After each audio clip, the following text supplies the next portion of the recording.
warahmatullahi wabarakatuh. Semangat juara. Salam sejahtera untuk kita semua. Bertemu lagi dengan Ibu Bu Siti Susanti, guru mata pelajaran geografi. Pada kesempatan kali ini, Ibu akan membahas materi tentang Laut Indonesia sebagai poros maritim dunia. Sebelum kita mulai mengenai apa itu Indonesia sebagai poros maritim dunia, Ibu akan menerangkan mengenai sejarah kejayaan maritim Indonesia pada masa Kerajaan Sriwijaya dan Kerajaan Majapahit. Kerajaan Sriwijaya adalah kerajaan terbesar pada abad ke-7 di Nusantara. Sriwijaya berhasil melakukan ekspansi wilayah dari Laut Jawa, Indonesia Timur, dan beberapa daerah lain di Nusantara. Bahkan, kerajaan ini pun berhasil menjalin kerjasama dengan India, Burma, Melayu, Kalimantan, Siam, dan beberapa negara Asia Tenggara. Nah, bagaimana dengan kerajaan Majapahit?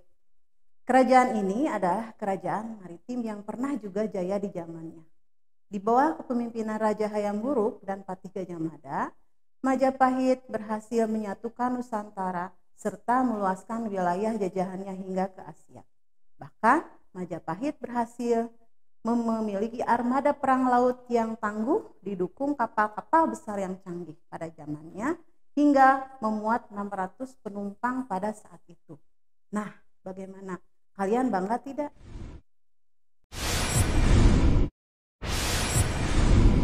Berkaca pada pengalaman sejarah masa lampau, tepatlah kiranya jika kita mengembalikan kejayaan laut pada masa dulu. Karena Indonesia tidak saja kaya akan sumber daya alam daratan, di laut pun tersimpan potensi besar yang harus dioptimalkan dengan baik. Jika Sriwijaya berhasil menaklukkan wilayah jajahannya hingga ke Kamboja dan Majapahit berhasil menyatukan Nusantara, saat ini Indonesia harus menjadi kekuatan besar di lautnya. Laut menjadi daya tarik bagi negara-negara lain sehingga mereka akan percaya bahwa Indonesia mampu menjadi poros maritim dunia. Nah, anak-anak, mari kita dukung pembangunan maritim Indonesia.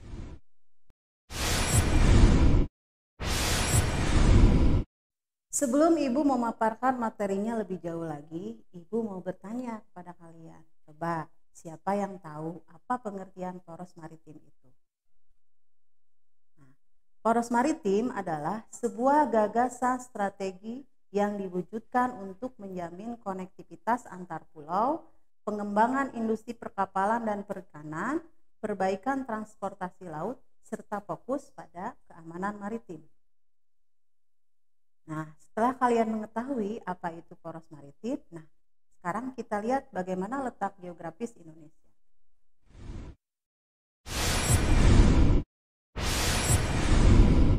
Jika kita lihat peta letak geografis Indonesia, kalian akan tahu bagaimana Indonesia adalah negara yang besar dengan dikelilingi oleh laut yang sangat luas. Luas perairan laut mencapai 6,32 juta kilometer persegi dengan panjang garis pantai 81.000 kilometer. Jika dilihat dari letak geografis ini, Indonesia memiliki posisi yang sangat strategis di antara negara-negara kawasan Asia dan Australia. Hal ini sangat menguntungkan dalam peningkatan kerjasama ekonomi dan perdagangan.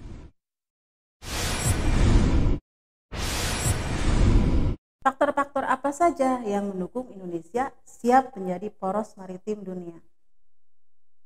Yang pertama, membuktikan bahwa 79% wilayah NKRI adalah lautan dengan 17.508 jumlah pulau dan 81.000 km garis pantai terluas nomor 2 di dunia. Yang kedua, nilai jasa dan sumber daya alam laut Indonesia mencapai 2,5 triliun dolar Amerika tiap tahunnya.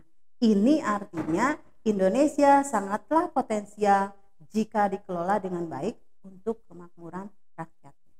Tiga, hampir 40 juta penduduk Indonesia tinggal di daerah pedesaan dan pesisir pantai. Dan yang keempat, United Nations Development Program atau UNDP menyebutkan bahwa 76% perairan terdapat terumbu karang yang merupakan rumah bagi beberapa spesies ikan di laut. Dan nomor 5 adalah jika dilihat dari letak geografis, di mana posisi silang menyilang dengan beberapa negara di kawasan Asia, khususnya Asia Tenggara dan Australia, ini memungkinkan peningkatan perdagangan internasional sesama negara. Dan yang terakhir adalah telah dibangun hampir 97 pelabuhan yang sebagian besar dapat memberikan pelayanan terhadap peningkatan ekspor barang dan komoditas sumber daya alam.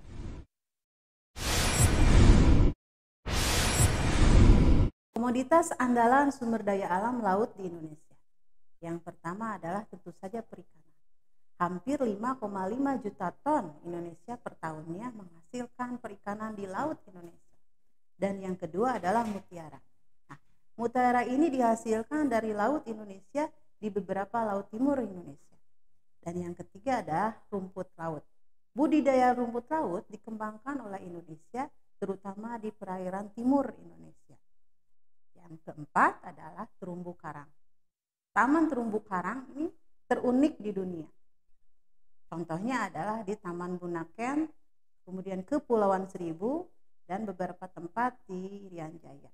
Dan yang tak kalah pentingnya adalah pengeboran minyak yang ada di lepas pantai. Perairan Natuna ini termasuk juga kawasan yang diperhitungkan dunia karena menyimpan cadangan minyak terbesar di dunia. Nah, bagaimana? Sumber daya alam laut yang berharga ini mampu menjadi sektor andalan perdagangan internasional. Tentu saja, laut harus memberikan akses yang luas dan memudahkan setiap distribusi sumber daya alam bisa cepat menjangkau pangsa pasar internasional. Salah satu peran yang sangat penting adalah jalur transportasi laut.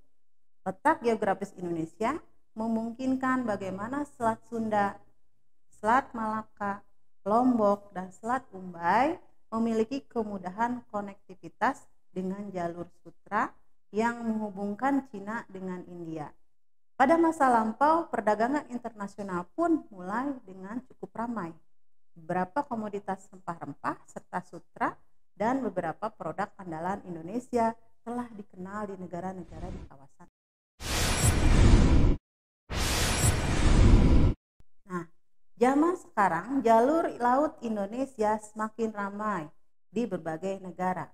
Indonesia menjadi jalur perdagangan internasional bagi negara Asia, bahkan luar Asia. Hal ini diperkuat dengan pembangunan jalan tol laut dan beberapa pelabuhan besar yang telah mengalami perbaikan dan modernisasi.